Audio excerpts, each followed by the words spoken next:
Hey creator friends, welcome to my channel, and here we are. It is Pantry Cooking for Two Tuesday, and today I'm going to be making the chicken gravy mix that you saw me make yesterday. The mix is so good, and it's so super easy, and it takes like 3 minutes to make.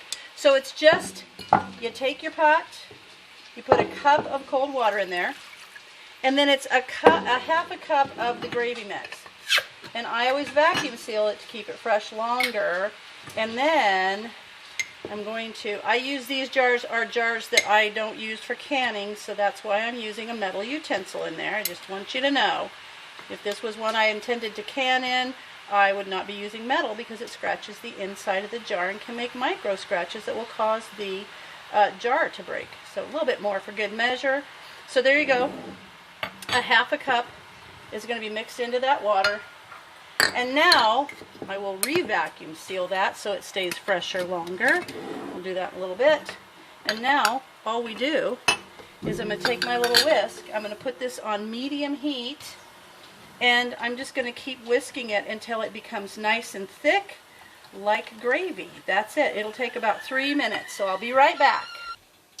Okay, that literally took about 3 minutes, and you can see it's just perfect.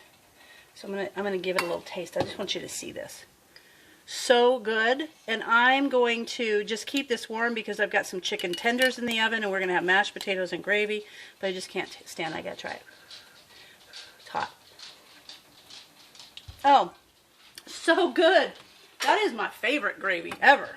Okay, so I'm just gonna keep this warm until the chicken tenders and mashed potatoes are done, and then we'll be back. Okay, I've got the chicken tenders and the green beans and the mashed potatoes ready to go, and I'm just going to put some of this gravy on it, and it's going to be so good. There we have, oh, such good gravy. And I'm actually just going to put a little bit on these chicken tenders also.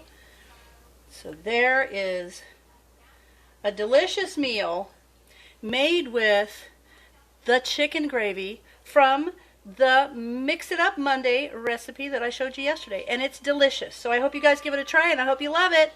Thanks for watching, and I'll see you in my next video.